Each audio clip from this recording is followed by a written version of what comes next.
안녕하세요. 예수의 이름으로 문안 안 드립니다. 본 CD는 버지니아 애난델에 위치한 메시아 장로교회 방송 선교부에서 한세영 목사님의 설교 내용을 선교용으로 제작한 것입니다. 설교를 들으시고 예수 그리스도에 대해 알기를 원하시거나 예수를 믿고 신앙생활 하시기를 원하시는 분은 교회 전화 703-941-4447로 연락해 주시면 성심성의껏 도와드리겠습니다. 할렐루야. 평안하셨습니까? 얼마 전까지만 해도 비가 너무 많이 왔는데요. 지난 목요일부터 비가 그쳤는데 오늘도 좀 이렇게 어두워졌습니다. 근데 사실은 저희 여름학교가 지난 목요일에 저 레스톤에 있는 워터마인에 애들 데리고 그 물놀이 액티비티를 가기로 했었는데요. 근데 매일 비가 내리니까 아이들이 제 아내에게 사모님 좀 연기하면 안 돼요. 연기하면 못 갈까 봐 그렇게 했다고 합니다. 근데 옮기지 않았어요. 근데 어떻게 됐습니까? 비가 내리지가 않았죠. 목요일이 딱 스탑이 됐어요. 자녀들에게 그래서 좋은 교훈을 준 것 같다라고 했는데요. 성도 여러분, 우리가 오직 기도하고 믿음으로 행하는 선한 일에는 하나님도 반드시 역사하는 줄로 믿습니다. 왜 하나님이 이런 소소한 일들 가운데도 역사하시겠습니까? 왜요? 그것은 하나님이 우리를 너무나도 사랑하시기 때문인 것입니다. 오늘 본문은 앞선 1절로 14절의 사건과 시간적으로도 이어지는 사건이지만 내용적으로도 이어지는 사건이라고 할 수 있습니다. 앞에 내용을 보면은 예수님의 십자가 사건 이후에 갈릴리로 돌아가서 물고기를 잡던 제자들, 그러니까 예수님을 떠났던 제자들이죠. 이들에게 그 예수님이 부활하심으로 다시 찾아오신 사건이 기록되고 있는 것을 볼 수 있습니다. 그때 예수님은 물고기를 한 마리도 잡지 못했던 제자들에게 그물을 배 오른편에 던지라 라고 하면서 많은 물고기를 잡게 해주셨고, 그래서 그들이 정말 예수님이 없이는 살 수 없는 존재라는 사실을 확인시켜줬다고 할 수가 있는데요. 그러나 그와 같은 사실은 또 전에 예수님께서 제자들을 처음 부르실 때 그들에게 행하셨던 똑같은 일이라는 점에서 예수님은 아직도 그들이 비록 예수님을 배반했지만 그러나 예수님은 그들을 사랑하시고 계신다라는 사실을 리마인드 시켜준다고 할 수가 있는 것입니다. 그리고 또 있는데요. 세 번째로는 9절로 13절에서 예수님이 그들과 함께 조반을 드신 일이 있는데 그것은 바로 그들이 예수님과 가족과 같은 관계에 있다라는 것을 알려주고 있다는 것입니다. 여러분, 예수님이 먼저 상을 차려주셨고 그리고 와서 먹으라라고 했습니다. 이제 이 모습이 제자들과 예수님 사이에 낯선 모습 같습니까? 아니면 너무나 익숙한 모습 같습니까? 굉장히 익숙한 모습 같죠. 그렇죠? 그러니까 지금 예수님과 제자들 사이는 마치 가족과 같은 사이였다는 것을 이 장면 하나에서도 보여주고 있다는 것입니다. 그러므로 1절로 14절의 사건은 결론적으로 예수님과 제자들 사이의 사랑을 다시 한번 확인시켜 주신 사건이라고 할 수가 있는 것입니다. 성도 여러분, 이처럼 우리 주님과 한번 맺어진 사랑의 관계는 절대로 끊어지는 법이 없는 줄로 믿습니다. 우리가 비록 배반하고 우리가 비록 모자라서 좀 주님께 실망을 시켜드리고 그래서 좀 못난 모습을 보여도 한번 주님이 사랑하신 자는요 절대로 버리시는 법이 없는 것입니다. 로마서 8장을 보면 명확히 알 수 있습니다. 그 관계는 그러므로 영원한 것이고요, 그러므로 우리 주님은 우리가 연약할지라도 우리를 버리지 아니하시고 다 천국으로 인도하신다는 것입니다. 오늘 본문에서는 다시 그 제자들에게 대한 사랑을 이 베드로라는 한 대표적인 제자, 그것도 예수님을 사랑하였으면서도 마치 예수님 사랑하지 않았던 자처럼 예수님을 배반했던 그 한 제자의 사랑을 다시 묻고 고백해 하심으로 자기를 버리고 떠났던 베드로를 비롯한 모든 제자들과의 관계를 새롭게 회복시켜 주시는 것을 볼 수가 있는데요. 예수님은 세 번의 거의 똑같은 질문을 통해서 이것을 분명히 확인할 수 있게 하셔서 그들의 실추된 명예와 그리고 사명자로서의 삶을 회복시켜 주시고 있다고 할 수가 있습니다. 그러므로 오늘 본문은 세 번의 질문과 세 번의 대답, 그리고 그로 인한 예수님의 회복 명령으로 나누어서 살펴볼 수가 있는데요. 이에 먼저 15절은 첫 번째 예수님의 질문과 또 그에 대한 베드로의 첫 번째 대답, 그리고 그에 대한 예수님의 반응에 대해서 담고 있습니다. 15절을 다 같이 읽어보도록 하겠습니다. 시작. 그들이 조반 먹은 후에 예수께서 시몬 베드로에게 이르시되 요한의 아들 시몬아, 내가 이 사람들보다 나를 더 사랑하느냐 하시니 이르되 주님 그러하나이다. 내가 주님을 사랑하는 줄 주님께서 아시나이다. 이르시되 내 어린 양을 먹이라 하시고. 우리가 잘 아는 말씀이죠. 여러분, 첫 번째 질문이 뭡니까? 요한의 아들 시몬아, 네가 이 사람들보다 나를 더 사랑하느냐라는 것이죠. 왜 주님이 그 놀라운 믿음의 고백으로 인해 그에게 주셨던 그 귀한 이름 뭡니까? 베드로지요. 베드로는 귀한 이름이잖아요. 예수님이 베드로의 그 놀라운 신앙 고백을 통해서 주는 그리스도시요 살아계신 하나님의 아들이시니다라는 놀라운 신앙 고백을 통해서 그를 칭찬하시면서 주셨던 이름이 바로 베드로라는 이름입니다. 근데 여기서는 베드로라는 이름을 사용하지 않으시고 베드로 이전에 그 세상에서 가졌던 이름 시몬이라는 말 쓰고 있다는 것입니다. 요한의 아들 시몬아. 왜 그러셨을까요? 왜요? 네. 여기서 첫 번째는요, 먼저 우리는 분명히 알 수 있는 것은 이 베드로가 그 베드로라는 이름에 걸맞지 않게 그 걸맞는 믿음이 뭡니까? 반석 같은 믿음이잖아요. 베드로라는 말이 이 반석이라는 말이잖아요. 여러분, 페트라라고 제가 말씀드렸죠. 페트라 있죠. 요르단에 가면 그 바위로 된 지역이 있죠. 반석이 페트라, 베드로 뭐 비슷하지 않아요? 비슷한 거예요. 어원이 비슷한 거예요. 예. 그런 반석 같은 믿음에 베드로가 미치지 못했잖아요. 그래서 그 자신의 연약함을 다시금 돌아보게 하시기 위해서 이렇게 했다라고도 볼 수 있고요. 예. 이에 우리가 생각할 수 있는 것은 우리를 사랑하시는 주님, 우리를 사랑하시기 때문에 항상 우리 연약한 믿음을 늘 돌아보게 하시고 계시다는 것입니다. 그러니까 우리가 간간히 하나님께서 세밀한 섭리로서 우리를 하여금 우리의 믿음을 돌아보게 하시는 것을 캐치할 수 있어야 되는 것입니다. 우리의 말 속에서, 우리 생각 속에서, 우리 행실 속에서, 우리의 어떤 일거수일투족 속에서 하나님은 항상 우리를 이렇게 만지시고 있다는 것입니다. 지금 이 시간에도 여러분에게 만지실 수 있습니다. 근데 우리가 그거 귀찮다고 지워버려, 그리고서 그러면 우리 믿음이 성장할 수가 없는 겁니다. 그러면 점점 더 우리의 믿음을 잃게 되는 것이죠. 그러나 요한의 아들 시몬아라는 말은 또한 이런 뉘앙스가 있다고 합니다. 누군가 높은 위치에 있는 사람이 낮은 위치에 있는 사람을 사랑의 감정을 가지고 부를 때 이렇게 아주 요한의 아들 시몬아. 즉 이 말씀은 기록된 말씀이지만 사실 들려진 말씀이잖아요. 이 들려졌을 땐 굉장한 사랑의 감정이 포함되어 있다는 것입니다. 그러니까 지금 예수님께서는 예수님 사랑하기를 실패한 베드로에게 가장 먼저 이같이 정감 어린 소리로 그에게 아주 그래도 네가 실패했어도 아직도 나는 너를 사랑하고 너를 믿고 있다라는 어떤 깊은 신뢰감을 갖게 하고 계셨다는 것입니다. 그리고 또한 이 호칭은 예수님께서 베드로를 처음 만나서 그를 사람 낚는 어부로 부르실 때 사용했던 호칭이기도 하죠. 그러니까 한번 베드로에게 너는 피터다, 베드로다라고 한 이후에는 베드로라고 부르셨겠죠. 그렇죠? 그걸 자꾸 각인시켜 주시고 또 예수님이 그렇게 부르셨으니까요. 그러니까 오랫동안 요한의 아들 시몬아라는 말을 쓰지 않으셨을 텐데 이제는 요한의 아들 시몬아라고 부르고 있다는 것입니다. 이 말은 충분히 과거에 예수님이 불렀던 그 기억을 되살리게 하는, 그래서 처음 예수님을 만났을 때 감격을 되살리게 하는 이런 효과를 가져올 수 있었다는 것이죠. 그러므로 베드로는 이 한마디를 들었을 때부터 마음이 어땠겠습니까? 짠했었겠죠. 그래서 내가 이 사람들보다 나를 더 사랑하느냐라고 했을 땐 정말로 이 감정이 막 복받치는 심정으로 예수님을 바라보게 됐을 것이죠. 자, 그렇다면 베드로는 거기서 어떤 확신을 가질 수 있었겠습니까? 예수님이 자기를 사랑한다는 것, 확신을 가질 수 있었겠고, 또 거기서 자기도 나도 예수님을 사랑합니다 라고 또 확인할 수가 있었겠죠. 그리고 이제는 내가 그 사랑을 내가 보여줄 수 있는 기회를 얻었다, 이제 내가 보여드리겠다 라는 이런 생각도 가졌겠죠. 그렇죠. 자기가 요한복음 13장에서 내가 주님이 네가 나를 3번 부인한다고 할 때 자기 절대로 안 건넨다고 그랬잖아요. 근데 실패했잖아요. 근데 이제는 내가 그거를 확인해 줄 수 있다, 이렇게 생각을 했겠죠. 그러나 여기를 보면은 사랑하느냐라는 예수님의 질문은 헬라어로 아가페의 사랑을 질문하고 있는 것인데요. 첫 번째와 두 번째가 얘기합니다. 조건 없는 사랑, 하나님의 사랑이죠.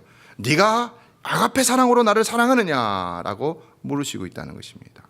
자, 여기엔 두 가지 측면이 있다고 할 수 있는데요. 첫째는 주님께서 베드로가 이미 자기를 얼마나 사랑하고 있었는지를 알고 계셨기 때문에 그 가장 완벽한 사랑, 아가페 사랑을 얘기했다고 할 수가 있는 것이고요. 그러나 둘째는 그럼에도 그 사랑을 다 보이지 못함으로 그로 하여금 다시금 그 사랑에 관해서 생각해보고 또 고백할 수 있도록 기회를 주신 것이다 라고 할 수가 있다는 것입니다. 그런데 베드로는 어떻게 대답합니까? 아가파오라고 하면 아가파오라고 대답을 했어야 되는데 필레오라고 대답을 하고 있다는 것입니다. 그것도 3번씩이나 똑같이요. 자, 왜 그랬을까요? 이 필레오라는 뜻은 무엇일까요? 아가페하고 필레오는 틀립니다. 필레오. 이거는 인간적인 사랑, 제한적인 사랑을 얘기하는 것입니다. 일시적인 사랑. 그러니까 무조건적인 하나님의 사랑과는 구별이 되는, 예수 그리스도의 십자가의 희생적인 사랑과는 차별이 되는 제한적인 사랑이라는 것입니다. 그럼 왜 베드로는 아가파오라고 그 자리에서 자기 마음에 있을 거 아니에요. 우리가 알잖아요, 베드로가 어떤 사람인지. 그러니까 자기는 진심으로 내가 주님을 많이 사랑하고 있습니다 하면 아가파오 했으면 나도 아가파오 할 수 있는 위치에 있는 베드로 아닙니까, 여러분? 그런데 왜 아가파오라고 하지 못하고 필레오라고 대답을 했냐는 것입니다. 왜 그랬을까요? 그가 진정으로 그런 사랑이 없었기 때문에 그랬던 것일까요?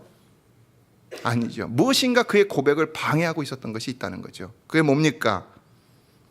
바로 가야밧들에서 그가 경험했던 실패, 그로 인한 상처, 그것이죠. 그가 거기서 3번이나 새벽닭이 울기 전에 3번이나 내가 주님을 모른다고 부인을 했죠. 안 그런다고 했는데 그 중심에는 아가파오가 있었지만, 그러나 그의 삶이 정녕 그것을 보여주지 못했기 때문에 그는 정직한 양심으로 그의 모든 삶을 아시는 주님 앞에서 감히 아가파오라는 말을 하지 못하고 있었다는 것입니다. 오늘날 우리도 어떻습니까, 여러분? 오늘날 우리 삶도 우리의 마음과 삶이 같을 때 우리가 진심으로 주님 앞에 나와서 오늘도 주님, 정말로 내가 내 믿음이 온전한 믿음으로 온전한 사랑을 주님 앞에 드린다, 이렇게 말할 수 있는 것이죠. 그러니까 성경은 우리에게 믿는 것과 행하는 것이 같아야 된다고 말씀하고 있는 거죠. 그럼에도 오늘날 우리의 형편은 이 베드로와 별반 다를 것이 없다는 것입니다. 오늘 우리도 우리의 삶이 부족하고 또 그로 인한 상처가 있기 때문에 감히 주님 앞에 내 마음에 있는 모든 것들을 다 진실되게 고백드리지 못할 때가 있다는 것입니다. 자, 그렇다면 이제 예수님은 이와 같은 베드로의 대답에 뭐라고 반응하실까? 뭐라고 반응하십니까? 자, 15절 맨 마지막을 보면은요, 내 어린 양을 먹이라 라고 했죠. 자, 뭡니까? 사실은 이것이 예수님께서 베드로를 찾아오신 가장 큰 목적 가운데 하나를 할 수 있는 것이죠. 예수님이 베드로를 찾아오신 가장 크고 첫째가 되는 목적은 바로 아가페 사랑에 실패한 그를 다시 회복시켜 주시기 위함이라고 할 수가 있는 것이고요. 그래서 그의 상처난 심령을 치료하고 회복시켜 주시고, 그래서 그의 실추된 명예까지도 회복시키고 하셨다는 사실을 우리가 짐작해 볼 수 있습니다. 그러나 둘째, 예수님이 베드로를 찾아오신, 사실은 이것이 궁극적인 목적이죠. 이 목적은 무엇이겠습니까? 결국은 그를 회복시킴으로 말미암아 처음부터 그에게 말씀하셨던 사명, 사람을 낚는 어부가 되게 하시기 위함이었던 것이죠. 영혼과 사명의 회복, 이 2가지 회복을 위해서 주님은 베드로를 찾아오셨다는 것입니다. 그러므로 이와 같은 첫 번째 목적을 위한 사랑이라는 단어와 또 2번째 목적을 위한 내 양을 먹이라는 말씀은 본문에서 3번이나 계속적으로 반복되고 있는 것을 볼 수가 있는데, 자세히 보면요, 첫 번째로 15절에서는 내 양을 먹이라라고 하셨죠. 내 어린 양을 먹이라 그랬죠. 어린 양이, 내 어린 양. 나머지 2개는 뭡니까? 내 양을 치라, 내 양을 먹이라라고 했습니다. 어떤 차이가 있고 이렇게 하신 이유는 뭘까요? 어린 양을 먹이라라는 것은요, 어린 양이라는 건요, 그야말로 어린 양이죠. 여기서 그렇게 큰 의미는 두지 않습니다. 어린 양은 우리가 신앙생활하면은요, 처음에는 다 어리잖아요. 우리 믿음이 다 어리잖아요. 그렇죠? 그런 어리는 것을 영적으로 성숙하지 못한 것을 말한다고 이렇게 보고 있습니다. 이에 우리가 여기서 이 말씀 주시는 교훈을 찾는다면, 죄 정도는 항상 믿음이 약한 자들로부터 시작해서 믿음이 성숙한 자들까지 다 먹이고 치고 섬길 수 있어야 한다는 것입니다. 여기 그리고 치라 먹이라는 의미는 그렇게 큰 차이가 없습니다. 거의 동일한 목양의 의미라고 할 수가 있는 것입니다. 자, 이처럼 죄 종들은 믿음이 좋은 사람이나 좋지 않은 사람이나 누구든지 간에 그들의 믿음을 성장시키기 위해서 늘 기도하며 양육하며 최선을 다해야 한다는 말씀을 우리에게, 오늘날 우리 목회자들에게 이렇게 암시적으로 준다고 할 수가 있는 것입니다. 사실 오늘날 목회자들의 가장 큰 과제이고 고민인 것이 바로 인 것이죠. 주일을 한번 예배 잘 나오고 드리고 가는 이것이 목회자들의 큰 어떤 사명이 아니잖아요. 그렇죠? 그러니까 양육을 시키려고 하고 어쨌든 간에 더 많이 예배 참석시켜 갖고 말씀을 듣게 하고 기도하게 하고 여기서 깨닫게 하고 성령의 역사 가운데 두게 하여서 변화되게 하고, 그런데도 할 수 없으면 어떻게 합니까? 매일같이 성도들의 영혼을 놓고 이름을 불러가면서 기도하는 겁니다. 매일같이. 여러분의 영혼을 위해서 기도하는 사람들이 있다는 것을 기억하십시오. 주의 종들이 기도하고 있다는 것입니다. 하나님, 그 영혼들을 주님께서 불쌍히 여겨 주시옵소서. 믿음을 더하여 주시옵소서. 오늘도 주님 사랑에 실패하지 않게 하여 주시옵소서. 여러분, 기도하고 있습니다. 게으르고 나태하고 태만하지 않게 하여 주시옵소서. 오늘도 하루를 살아갈 때 기도하며 살아가게 하시고 말씀 한 절이라도 보고 하루를 출발하게 해주세요. 이렇게 기도합니다. 시험에 들지 말게 하시고 악에서 구해 주시고 유혹에 넘어가지 않게 하시고 하나님 주시는 테스트 다 이기게 하여 주시옵소서. 매일 기도하니까 저절로 나오죠.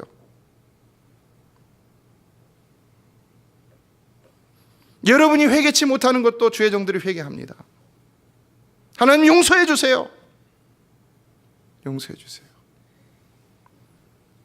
예, 16절과 17절에도 반복되는 내 양을 먹이라 치라는 명령. 동일한 목양을 강조하는 의미라고 말씀을 드렸는데요. 이 종합적으로 이 모든 명령은 요한복음의 선교 명령이라고 할 수가 있습니다. 이런 의미에서. 그리고 이것은 그렇기 때문에 마태복음 28장 18절로 20절에 나오는 대위 임명령이나 또 마가복음 16장 14절로 18절에서 나오는 그 마가복음의 선교 명령과 같은 맥락이라고 할 수가 있죠. 그러나 이처럼 예수님의 마지막 말씀들은 전부가 다 뭘 얘기하고 있다는 것입니까? 영혼을 구원하라는 겁니다. 영혼을 구원하라는 것입니다. 따라서 이것을 본문에 비추어 말한다면요, 너희가 나를 사랑하느냐? 그렇다면 세상에 나가서 죽어가는 영혼들을 구하라는 겁니다. 나를 사랑하냐? 그러면 내가 사랑하는 그 영혼들을 사랑하라는 것입니다. 그래서 어쨌든 간에 그 영혼들을 위해서 살라는 것입니다. 왜냐하면 내가 사랑하니까. 주님의 말씀. 예수님이 계속해서 두 번째도 역시 아가파스로 묻고 있는데요. 아가파스메 묻고 있는데요. 자, 한번 베드로가 필레오 했을 적에 예수님 베드로의 심정을 모르셨을까요? 아셨죠. 그럼에도 불구하고 다시 또 아가페를 묻고 계시는데 왜 그러셨을까요?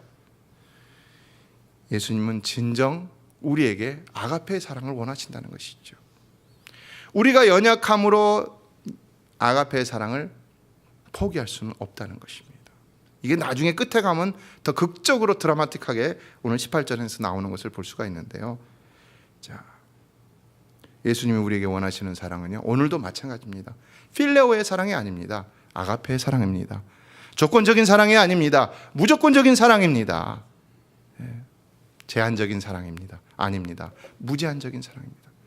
우리의 이 육신은요, 항상 조건적입니다. 그러니까 아무리 믿음 생활을 잘하는 사람이라도 그 영적인 상태에 따라서 때로는 조건적인 사랑이 반응을 해서 좋지 않은 모습을 보일 때도 있어요. 그러나 그것이 우리의 전부가 되어서는 안 된다는 겁니다. 주님이 진정 우리에게 원하는 건 아가페의 사랑이라는 것입니다. 아가페의 사랑. 그래서 예수님은 베드로도 똑같은 그 아가페 사랑을 함으로 똑같이 사실은 예수님과 베드로의 관계 속에서 동등한 대등한 이런 관계를 유지하기를 원하시고 계셨던 것을 알 수 있는 것입니다. 이것이 오늘날 우리에게도 우리 주님이 원하는 사랑입니다. 내가 너를 아가페로 사랑한 것처럼 너희도 나를 아가페로 사랑하라. 그러나 이 아가페는 주님과의 관계에서만 있는 사랑이 아니라는 겁니다. 하나님을 사랑하고 이웃을 사랑하는 성경의 대명제, 그것이 바로 아가페 사랑이라는 것입니다. 그러나 이번에도 베드로는 두 번째도 똑같이 필레오라고 대답을 하죠. 이걸 3번이나 반복했는데요. 왜 그런 것입니까? 역시 그는 아직도 자기의 어떤 자격지심에서 헤어나오지 못하고 있었다고 볼 수가 있는 것이죠. 도저히 그는 자신이 없었다는 것입니다. 아가페의 마음이 없어서가 아니라 자기가 한번 실패해 봤기 때문에 난 도저히 내 앞으로의 장래를 내가 장담할 수 없다. 또 그로 인한 그 상처가 아직 어떻게 보면 회복되지 못한 모습이다라고 볼 수가 있는 것이죠. 마음은 온이라도 육신의 연약함을 경험했기 때문에 그 마음이 쉽게 온전히 표현되지 못하고 있었던 것입니다. 우리 믿음도 그렇죠. 아무리 마음이 원이라도 육신이 약하면 섣불리 우리 믿음을 다 진실되게 표현할 수가 없는 것이, 마음에는 가득 차 있는데 삶이 부족하니까 못하는 경우가 있다는 것입니다. 그래서 예수님은 그랬잖아요. 우리가 그러면 우리 연약함을 어떻게 극복할 수 있다고 그랬습니까? 시험에 들지 않도록 깨어서 기도하라고 그랬잖아요. 기도하라고 했어요. 여러분, 우리가 머리만 숙이면요 달라지는 것을 볼 수 있습니다. 그렇죠? 머리 한번 숙여보세요. 하나님 앞에서 하루 가운데 한번 머리 숙여보세요.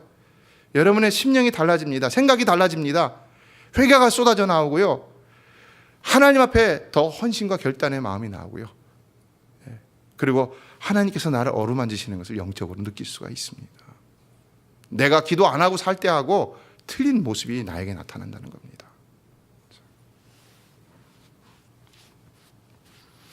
그러나 이번에 세 번째 질문할 때를 보면 예수님은 더 이상 베드로에게 아가파오라고 질문하지 않습니다. 뭐라고 질문합니까? 필레오라고 질문하는데요, 이거는 뭐 원문에 나오는 거니까 여기는 안 보이죠. 근데 원문에는 그렇게 되어 있습니다. 그래서 아가페스메라고 하지 않고 필레이스메라고 질문하시는데, 왜 그러셨을까요? 이걸 보면 뭘 알 수 있습니까? 오히려 베드로의 사랑이 예수님 원하는 대로 올라와야 되는데 그게 아니라 베드로의 사랑은 그대로 있고 예수님의 사랑이 눈높이로 낮아지고 있다는 거죠. 자, 어떻습니까? 왜 그럴까요? 왜요? 예수님 사랑의 속성이 원래 이런 것이죠. 그렇죠? 그래서 그분이 자기를 낮추셔서 이 땅에 오셔서, 인카네이션이죠. 성육신 하셔서 우리의 모든 죄를 짊어지고 십자가에서 우리 대신 죽으신 것이 바로 예수님 사랑이죠. 예수님의 아가페 사랑의 속성은 바로 그것입니다. 그러나 여기서 예수님께서 낮춰주신 이 모습은 또한 어떤 모습이라 할 수 있습니까? 베드로를 분명히 연약하여서 일어나오지 못하고 있는, 또 회복되지 못하고 있는, 일어서지 못하고 있는 그 베드로의 자리로 예수님이 내려가셔서 그를 끌어올리시려고 하는 모습이라고 할 수가 있는 것이죠. 성도 여러분, 오늘도 우리 주님은 연약한 우리의 모습 이대로를 받아주시는 줄로 믿습니다. 그러나 왜 그러시느냐?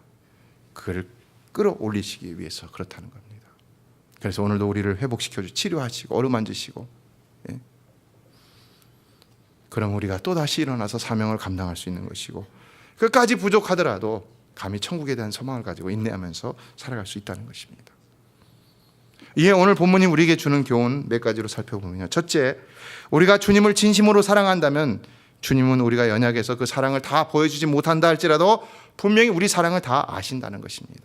여러분 믿으십니까? 여러분, 오늘도 주님은 여러분이 주님을 사랑하시는 줄을 다 알고 여러분을 이 자리로 부르신 줄로 믿습니다. 그러므로 더욱 주님을 사랑하시기를 바랍니다. 둘째, 그럼에도 주님은 우리가 주님을 사랑하는 마음을 결국은 우리 삶으로 표현하기를, 나타내기를, 실천하기를 원하시고 계신다는 것입니다. 그래서 마치 베드로에게 아가페의 사랑을 원하셨던 것처럼 오늘 우리에게도 아가페의 사랑을 원하고 계신다는 것입니다. 다만 셋째, 그럼에도 우리가 연약해서 그 사랑을 감당할 수 없다면 주님은 오히려 먼저 그분의 마음을 우리의 연약한 사랑에 맞춰서 내려오신다는 것입니다. 그래서 아가파오를 2번이나 질문하셨던 예수님은 결국은 필레이스메, 필레오를 대답하는 그 베드로에게 자기의 사랑을 낮춰서 필레이스메라고 질문하셨던 것이죠. 그러나 예수님의 말씀은 여기서 끝나지 않는다는 것입니다. 넷째가 있습니다. 그것이 사실은 오늘 본문에서 우리에게 주는 더 큰 교훈이고, 또 오늘 본문 이 17절까지의 말씀을 더 완전하게 만드는 예수님이 궁극적으로 이 베드로를 찾아오신 목적이고 그 삶에 관여하시는 목적이라 할 수 있는데요. 자, 오늘 본문, 그래서 오늘 본문의 사랑 이야기는 결코 이 필레오에서 그치지 않는다는 것입니다. 결국 세 번째는 예수님도 필레오, 제자도 필레오로 마쳤지만, 그러나 18절에 놀라운 반전이 일어나고 있습니다. 다 같이 읽어보겠습니다. 시작. 내가 진실로 진실로 내게 이르노니 내가 젊어서는 스스로 띠띠고 원하는 곳으로 다녔거니와 늙어서는 내 팔을 벌리리니 남이 내게 띠띠우고 원하지 아니하는 곳으로 데려가리라. 자, 뭘 말씀하고 있는 것입니까? 이거는 분명히 베드로의 순교를 얘기하고 있는 것이죠. 너는 분명히 순교를 당할 것이다. 그러면 베드로가 순교당하는 것은 필레오의 사랑입니까? 아가페의 사랑입니까? 아가페의 사랑이죠. 그럼 어떻게 된 겁니까? 너는 지금 필레오라고 말하지만 그러나 내가 너를 반드시 아가페 사랑을 하도록 만드시겠다는 것입니다. 그래서 그렇게 하셨습니까? 안 하셨습니까? 그렇게 하셨죠. 우리가 잘 아는 대로 코바디스라는 영화를 보면 그 이야기가 나오죠. 사도 베드로는 로마에서 사역을 했습니다. 그러나 핍박이 심하게 되니까 성도들이 잠깐 떠나 있으라고 권유를 합니다. 그래서 떠납니다. 떠났는데 갑자기 36년 만에 예수님을 환영으로 보게 됩니다. 그런데 예수님이 어디로 가고 있습니다. 그래서 묻습니다. 코바디스 도미네, 주여 어디로 가시나이까? 그러니까 예수님 뭐라고 말합니까? 나는 십자가에 다시 못 박히러 로마로 간다. 예수님은 십자가를 피하지 않으시겠다는 것입니다. 예수님은 희생을 피하지 않으시겠다는 것입니다. 그래서 로마로 가겠다는 겁니다. 그때 베드로가 어떻게 합니까? 거기서 회개하고 그가 다시 로마로 돌아가서 결국은 순교를 당하였다는 것이죠. 그러나 감히 예수님과 똑같이 똑바로 못 박힐 수 없으니까 이제는 거꾸로 십자가를 지고 순교를 당하였다는 것입니다. 어떻습니까? 그의 사랑은 분명히 필로스의 사랑이 아니라 아가페의 사랑이었다는 걸 알 수 있는데요. 그렇다면 어떻게 해서 그가 그렇게 고집했던 필레오 또 필로스의 사랑이 아니라 아가페의 사랑을 할 수 있었다는 것입니까? 바로 주님의 은혜였다는 것이죠. 여러분, 여러분의 믿음이 부족하고 여러분의 사랑이 부족하다 할지라도 우리 주님이 그 믿음을 채워주시고 사랑을 채워주시는 줄로 믿습니다. 오늘도 우리는 앉아서 그렇게 생각합니다. 나는 절대로 아가페의 사랑을 못해. 나의 믿음 절대로 온전한 믿음이 될 수 없어. 내가 어떻게 예수님처럼 될 수 있어? 그렇게 말합니다. 그러나 우리 주님은 아니라고 얘기하고 있다는 것입니다.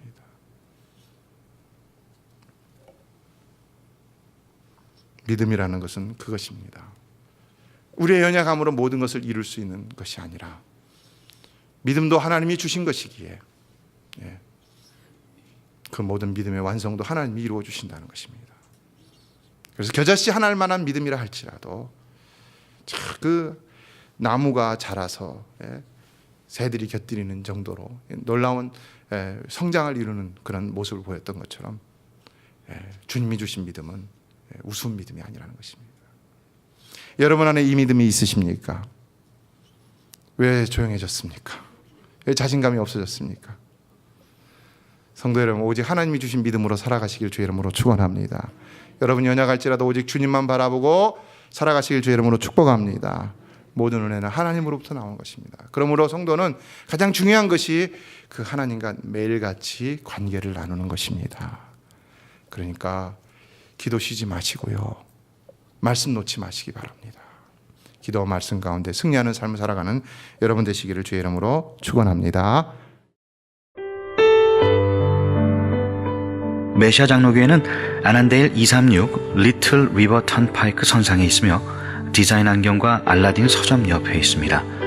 주소는 4313번 마크햄 스트리트, 애난데일 버지니아 22003입니다.